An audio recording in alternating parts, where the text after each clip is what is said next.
Hay una cosa sin forma pero completa que existía antes que el cielo y la tierra, sin sonido, sin sustancia, de nada depende, es inmutable, todo lo impregna, es infalible. Se la puede considerar la madre de todo cuanto existe bajo el cielo. No conozco su verdadero nombre, la denomino Tao. Estas misteriosas palabras proceden del subyugante poema de 5000 palabras a propósito del Tao denominado Tao Te Ching, escrito hace casi 2500 años y atribuido a Lao Tse, el viejo sabio. Las penetrantes intuiciones contenidas en los límpidos versículos de este libro fascinante constituyen una fuente viva de sabiduría que ha proporcionado solaz, consejo y esclarecimiento a millones de personas de todo el mundo. Ningún otro libro ha sido traducido tantas veces y con tanta frecuencia como el Tao Te Ching de Lao Tse, y ningún otro libro, salvo la Biblia, cuenta con tantas traducciones al inglés. Con fecha de 1955, existían en el mundo 100 versiones distintas impresas, 90 de ellas en lenguas occidentales, 36 solo en inglés. Los datos sobre el autor del Tao Te Ching y la fecha en que escribió su obra son muy apropiadamente oscuros.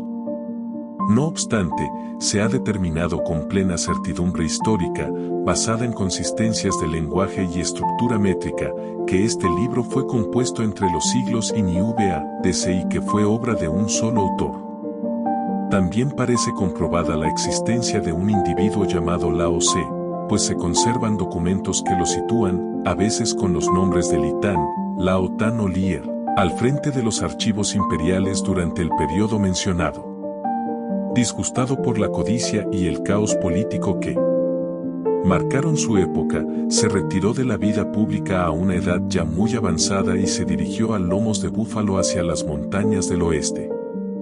Cuando llegó al último paso que señalaba la frontera del imperio, el guardián del paso reconoció al célebre sabio y le suplicó que pusiera sus enseñanzas por escrito para transmitirlas a la posteridad. Con desgana, sin haberlo previsto de antemano, y con un astuto sentido de la ironía, Lao Tse hizo un alto en su peregrinaje hacia el olvido y redactó el Tao Te Ching en 5000 caracteres, con la siguiente advertencia en los 2 primeros versos. El camino que puede expresarse con palabras no es el verdadero camino. El nombre que puede ser nombrado no es el verdadero nombre. Luego, sin pronunciar otra palabra, cabalgó hacia las montañas y no se volvió a saber más de él. Tao significa camino, Te significa Poden y King, a veces escrito Chin o Hing, significa libro, en el sentido de un clásico histórico. Así pues, el título completo puede traducirse como el libro clásico del camino y su poder. Probablemente este título fue añadido por comentaristas posteriores, pues a Lao Tse los nombres y los títulos le importaban tan poco como la farra y la fortuna. Lao Tse no inventó el taoísmo. Al igual que Confucio, que obtuvo acceso a los valiosos archivos imperiales gracias a sus encuentros con Lao Tse, este se limitó a recapitular los principios de una forma de vivir que había prevalecido en China 2500 años antes de su propia época, durante el reinado del emperador amarillo, Huang Di, uno de los padres fundadores de la China. Tanto Lao Tse como Confucio reverenciaban al emperador amarillo como progenitor de la civilización china y lo reconocían como el más destacado practicante del camino. El emperador amarillo reinó sobre una dispersa confederación de tribus chinas hacia el año 2700 a.C. Se le atribuye el descubrimiento del secreto de la inmortalidad mediante la sutil combinación de las esencias masculina y femenina durante el acto sexual, y la transmutación del elixir resultante en pura energía y espíritu. De él se dice que mantenía un harén de 1200 mujeres con las que copulaba a menudo según los principios del Tao del Yin y del Yang, y que a los 111 años de edad obtuvo la inmortalidad y ascendió al cielo montado en un dragón. El emperador amarillo aprendió el Tao del Yin y del Yang de sus 3 principales consejeros en materias sexuales, la muchacha sencilla, Su Nu, la muchacha misteriosa, Suen Nu, y la muchacha arcoíris, Tsai Nu. Como se ve, los 3 consejeros eran mujeres. Sus conversaciones quedaron registradas en el clásico de la muchacha sencilla, Sunu Ching, un texto que se remonta al siglo N o 3 a.C., pero que recoge un saber que ya era conocido en China desde hacía más de 2000 años y constituye una verdadera mina de información sobre las antiguas técnicas taoístas que utilizan hábilmente la energía sexual para favorecer la salud y prolongar la vida. Además del yoga sexual, el emperador amarillo era un ávido estudiante de la medicina herbal, campo completamente dominado por los taoístas en la antigua China. Sus conversaciones con su principal consejero médico, Chi Po, están registradas en el clásico del emperador amarillo sobre medicina interna, Huang Dian I Ching, que también procede del siglo III a.C. Este libro, que aún hoy sigue siendo un texto indispensable para los estudiantes de medicina tradicional china, resumía todo el conocimiento médico transmitido en China hasta la época del emperador amarillo y definía claramente los principios fundamentales taoístas sobre los que se basan todas las artes medicinales chinas. Al igual que la muchacha sencilla, Chi Po le recordaba constantemente al emperador amarillo la estrecha relación que existe entre salud, sexualidad y longevidad, un punto destacado y único que distingue la teoría médica china de todas las demás. Huang Di y Lao Tse fueron los únicos sabios de la antigüedad que dejaron constancia del pensamiento taoísta antes de la era de efervescencia intelectual que siguió a la desaparición de Lao Tse. Por consiguiente, los historiadores chinos a menudo se refieren al taoísmo como Huang Lao Tao, el camino del emperador amarillo y del viejo sabio. Pero basta la simple palabra Tao para conjurar en las mentes chinas todo un edificio de filosofía natural que ha servido de guía a la civilización china durante 5000 años. Los estudiosos occidentales suelen describir el taoísmo como una de las grandes religiones del mundo, pero esto no es del todo exacto. Es cierto que, unos 500 años después de Lao Tse, la filosofía taoísta dio lugar a una iglesia organizada provista incluso de su propio papa taoísta, pero esta iglesia tiene muy poco que ver con el Tao original. Parafraseando a Lao Tse, el camino que puede ser organizado no es el camino verdadero. En realidad, la misma idea de una iglesia jerarquizada, con clérigos de sotana y dogmas religiosos, es completamente contraria al Tao. El Tao es una manera de vivir, no un dios ni una religión. Literalmente traducido, quiere decir camino, o senda, un sendero en el viaje de la vida que se adapta a la topografía y a los horarios de la propia naturaleza. Cualquier camino que no sea el Tao es, por definición, artificio. El camino occidental, que trata de dominar las fuerzas de la naturaleza antes que adaptarse a ellas, conduce inevitablemente a una división esquizofrénica entre hombre y naturaleza. El Tao ve al ser humano como una minúscula y vulnerable criatura dentro del grandioso plan de las cosas, y sugiere que nuestra mejor esperanza de supervivencia risa en vivir en armonía con las grandes fuerzas naturales que nos han formado a nosotros y a nuestro medio ambiente. Ir en contra del Tao es como tratar de nadar contracorriente en un poderoso río. Tarde o temprano, las energías se agotan, el nadador se detiene y es arrastrado por las corrientes cósmicas del Tao. Los taoístas ven todo el universo como imbuido de Tao Te, el poder del Tao. Este poder cósmico primordial ha recibido los nombres de Tai Su, gran vacío, Tai Chi, fuente última y suprema, y Tai Ji, motor supremo, y constituye la sustancia misma del cosmos, la materia inmaterial de la que ha surgido el universo entero. El Tao engendra el uno engendra dos cosas, luego tres, luego las 10.000 cosas. El uno es la fuente última y suprema. Cuando el Big Bang dividió el Tai Chi para crear el universo, surgieron Yin y Yang como polos negativo y positivo de un vasto campo electromagnético, con lo que se puso en marcha ese incesante crecer y replegarse de fuerzas y fenómenos que denominamos universo. Las religiones occidentales proponen el concepto de un ser supremo que gobierna el universo desde su trono en el cielo, y lo denominan Dios con D mayúscula para subrayar su omnipotencia. El punto focal de las religiones occidentales es la otra vida, y buena parte de sus fieles manifiestan una morbosa preocupación por el destino de sus almas después de la muerte. En este sentido, Las religiones occidentales son más idealistas que prácticas, más interesadas por la otra vida que por la actual. Los taoístas, por su parte, no hablan de un ser supremo, sino de un supremo estado del ser, un estado sublime que se halla profundamente encerrado en el interior de todo ser humano y que solo puede alcanzarse mediante el más intenso esfuerzo personal y la mayor autodisciplina.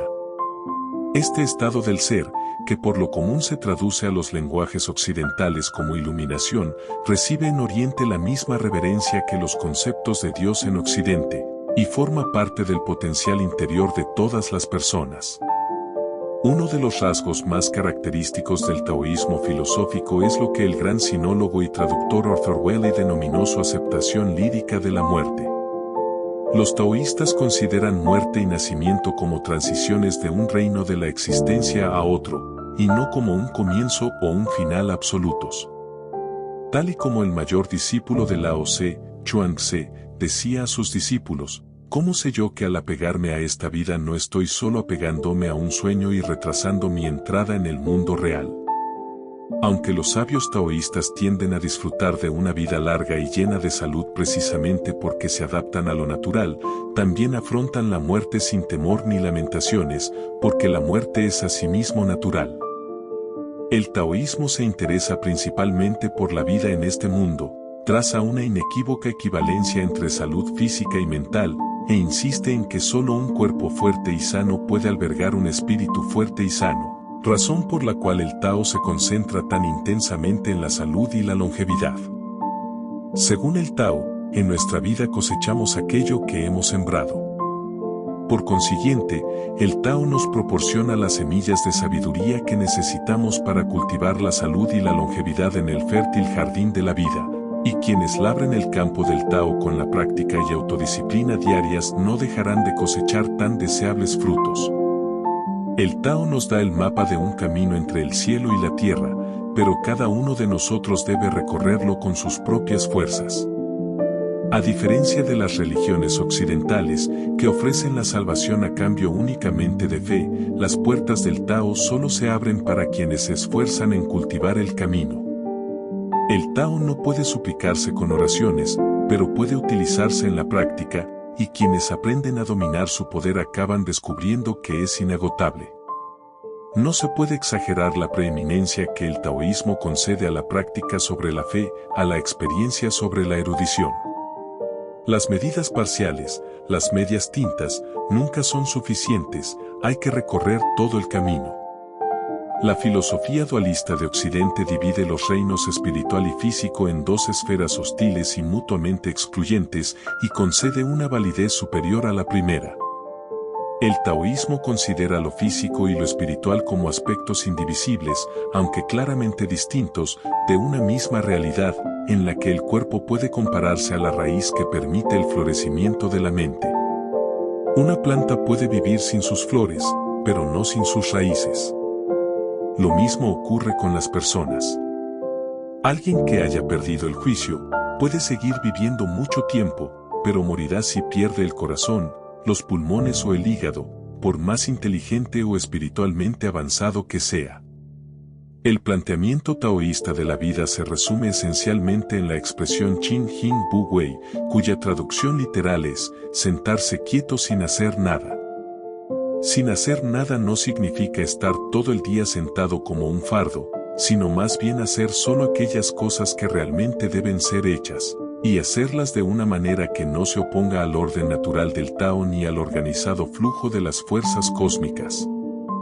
Significa dedicarse únicamente a una actividad espontánea y no premeditada, hacer las cosas puramente por ellas mismas y no por motivos subsecuentes, vivir en armonía con la naturaleza en vez de tratar de dominarla. Más importante quizá, Bu Wei implica saber cuándo es el momento de detenerse antes de llevar las cosas a extremos exagerados, y saber cuándo hay que abstenerse por completo de una acción inadecuada. Como lo expresó Lao Tse: cuando tu obra esté realizada, retírate.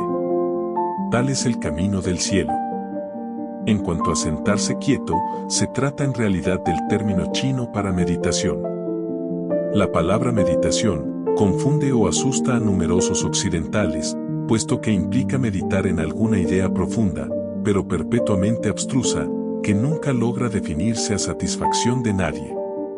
En las tradiciones budista y taoísta, empero, la no actividad de la meditación conlleva un serio esfuerzo para vaciar por completo la mente, en vez de llenarla con profundidades intelectuales. Esta clase de meditación resulta al mismo tiempo relajante y sumamente vigorizadora, ya que limpia la mente de la incesante cháchara interna que agobia y entorpece el espíritu durante la actividad normal. Las subsiguientes calma y claridad mental posibilitan toda suerte de percepciones intuitivas espontáneas sobre el Tao. El taoísmo se mantiene como una de las más ricas tradiciones filosóficas del mundo, y sin duda la más antigua. Filosofía colorista y ecléctica, llena a rebosar de sabiduría y humor, su historia está cuajada de un delicioso surtido de personajes excéntricos. Con su única combinación de regímenes físicos y mentales, y su equilibrio entre teoría y práctica, el taoísmo ha llegado a englobar elementos tan dispares como la alquimia, la respiración profunda, ejercicios gimnásticos, disciplina sexual, medicina herbal, dieta, helioterapia y muchos otros. Estas variadas disciplinas son analizadas con gran detenimiento en los diversos textos taoístas transmitidos de maestro a discípulo a lo largo de los siglos, y todas se recogen en este libro. De hecho, la Biblia taoísta, una imponente obra titulada Tao Tsang, el tesoro del Tao, con sus 1120 volúmenes compilados a lo largo de unos 1500 años, se cuenta entre los cánones más extensos del mundo y constituye una verdadera cueva del tesoro de información esotérica. Aún así, después de verlo y decirlo todo sobre el Tao, su esencia fundamental se resume en los inspirados versículos del Tao Te Ching, que, a pesar de las protestas en contrario del propio Lao Tse, recoge mucho Tao en apenas 5000 palabras y cubre mucho territorio en muy pocas páginas. Esto es así porque cada línea puede interpretarse simultáneamente en distintos niveles y cada frase refleja las múltiples facetas del Tao del mismo modo en que una gema refleja la luz. El Tao Te Ching trasciende las limitaciones relativas de historia y cultura, de tiempo y lugar. Por lo tanto, antes de explorar el jardín increíblemente fértil que brotó de la poderosa semilla de las palabras de Lao Tse, dedicaremos un poco de tiempo y de espacio a un breve examen de este librito tan notable.